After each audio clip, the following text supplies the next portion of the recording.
Welcome to Keep Trucking Personal. I'm Tyler Kivi, a third-generation trucker, and my purpose is simple: to make sure the definition of trucking doesn't get lost in the culture this industry is drifting toward. This podcast is about real stories, the hard lessons, and the standards that built this business long before apps and algorithms. If you believe trucking is more than freight and its responsibility, you're in the right place. Let's get into it. Welcome back to Keep Trucking Personal. My name is Tyler, and I have a guest with us today. Last few podcast episodes, we've touched on building up to the DOT Blitz, and many of it's been how to act like a trucker, how to stand firm, and how to be consistent, and many things. So if you want a playbook on how to get ready for the DOT Blitz, go back like 7 episodes and listen to them all, because you'll be prepared for when this comes. But last week I talked real briefly about how to be prepared and how to go through your truck, and we always kind of, I don't want to say preach, but we always recommend that you stop before scales and you do your load checks, and you do them frequently and often to make sure that you are set up for success. But I also want to bring in our guest this week, Tyler Johnson, who I referenced, who is our safety manager, and we're going to talk through just how we are going to set you up for success. So TJ, so we're not calling each other Tyler to confuse everybody. How you doing? Doing good. How are you? Doing well. I don't think anybody can get a better group. A couple of Tylers, we know that that's already an A-list. So we're off to a good start. Absolutely. This DOT Blitz it's a big deal. And like I said last week, it's an opportunity for us, not so much something to plug and hide somewhere else. This is our opportunity to be successful, and we will be successful. What things around DOT inspections, before we even focus on the Blitz, do you see as opportunity for people to be prepared for? So just a random DOT, what are little things that come back to us that maybe, good feedback and bad feedback? Well, it's always the easy layups we can avoid. It's the tires, the lights, you're keeping track of your paperwork, your hours of service, all avoidable things, all things that can affect you getting a clean payout for a clean inspection and dinging our CSA score and hurting yourself at the end of the day, really. Yeah. It's funny because it's so repetitive, right? Like, this isn't stuff you should do just for the DOT Blitz. It's stuff that needs to be done all the time. Like, you have to create a habit of it. But there's so many things that go into a DOT inspection. It's almost like a driver has so much responsibility that they have to be cognitively aware of, right? You got to be thinking of, like you said, your tires, your lights. Those are kind of easy ones, right? But then, like for a fire extinguisher, is it secured? Is the little clasp over it secured? Do you have your triangles, and do you know where they are? Right. And even just looking organized as you pull into the scale. If you pull in with a dirty, messy truck and poor securement on your flatbed load, you're already sticking out as a red flag to them that they're going to want to inspect you, that you're not keeping everything else in line as well. Yeah, well, and DOT have a lot of data that they look at. So if we start to have a rash of logbook violations, for example, that's the first thing they start to look for. So if we come in and we have cargo securement issues continuously, for example, they're going to say, let's go do a walk around on your truck and make sure your chains and straps are tight, or you have enough, on your load to be legal. Like, we set the tone, and our drivers, a lot of times I try to remind them, like, one inspection is a big deal. A driver might think, well, I'm just one of hundreds. It doesn't matter. Like, they'll breeze over it. And no, we treat every inspection like a big deal and almost like a gut punch. So that's how committed we are. Like, if something comes in and it was a bad tire or some lights out, we know things happen, in the ether, if you will, that sometimes you can't control, but it still hurts. We take it personal and we feel like, come on, that's our missed field goal, if you will. We could have won that and we didn't. Absolutely. Most of the things are all avoidable. I mean, yeah. I get, like you said, things happen, but doing mid-trip inspections, stopping before scales, they're coming, they're looking for you. Just avoid setting yourself up for failure. Yeah, and they're not something that you don't deal with often. I mean, every state line almost has one, and then if you're crossing a large state, you might end up crossing 2 or 3 scales pending, your route. So these are things we deal with every day. So it's not like you can let your guard down and just say, oh, I'm not used to this. Now throwing a pop-up roadside inspection, are you ready? Well, and think about it too, just at the terminal here, we have 3 scales within 15 miles of us. Yeah, any direction you go to. Yeah, no matter where you're going, you're running across one, leaving home base. Yeah. If there was a recommendation that would set anybody up for success, it's that mid-trip. Like, of course, you start your day and you end your day with the walk around, but that mid-trip just gives you that opportunity to set yourself up for success before that scale and make sure it's tight and straps are good. Think about how many lights are on the truck and trailer that can burn out. You got 18 tires that can pick something up on the way. Anything can happen. Yeah. And that's just it. Anything can happen in a blink of an eye. So we know this week's, because this is airing 1 week before the DOT Blitz, we know they're focused on logbooks and cargo securement, the two things that we need to pay attention to the most.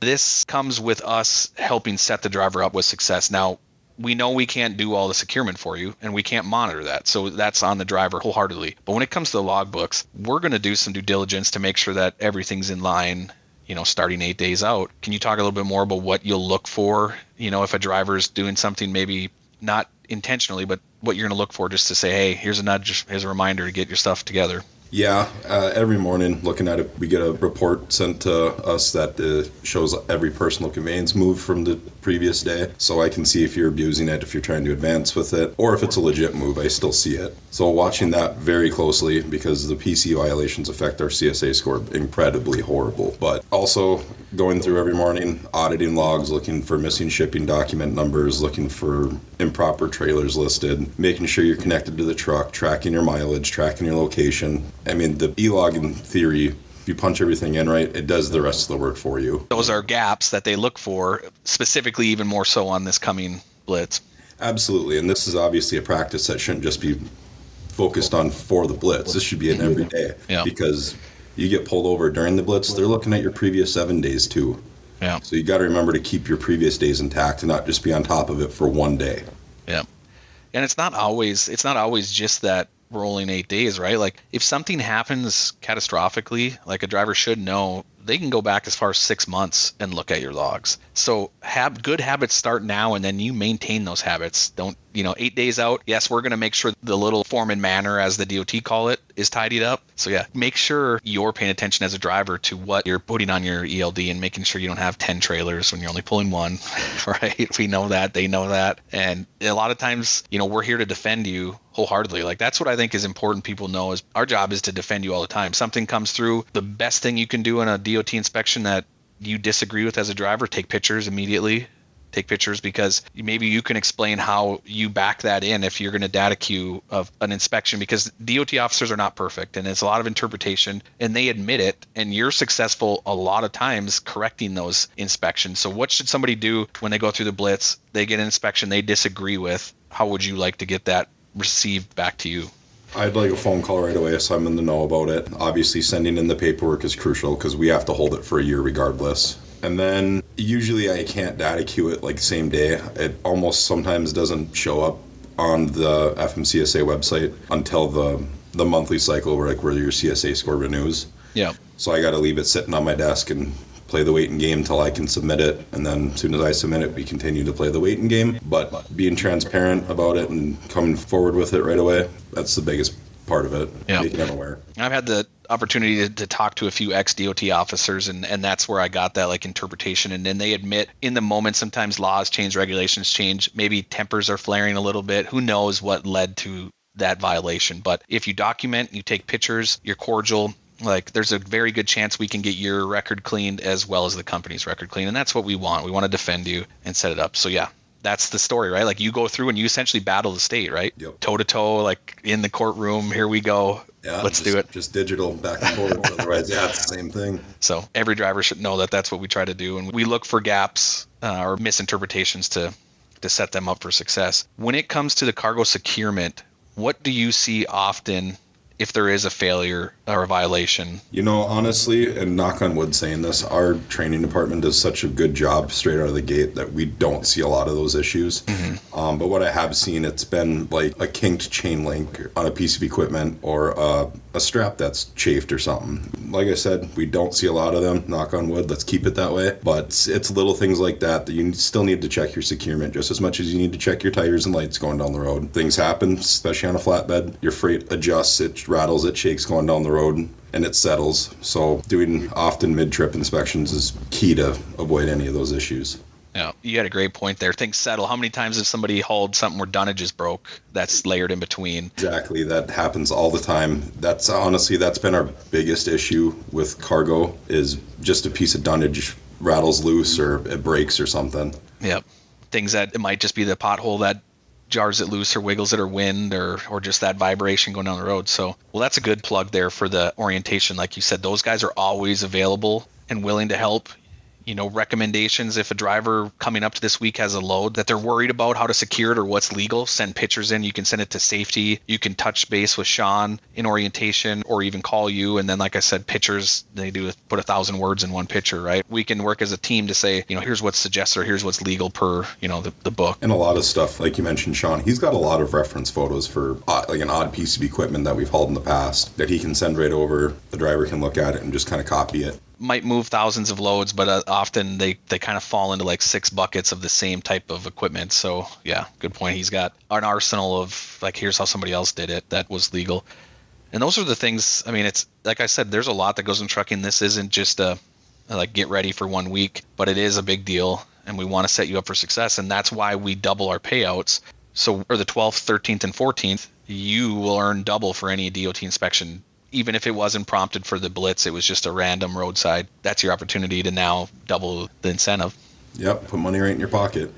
And those get paid out the following week. Like once we have the no violations receipt or the inspection report, then you work with payroll and boom, it's on their paycheck. We've had people get multiple clean inspections in a row. Have you ever seen anybody get multiple inspections during a Blitz, or is it nobody ever get that lucky, like a lottery, if you will, where they've won multiple inspections? I think last year there was a guy that got inspected twice within the same week, but only one of them landed within the Blitz period.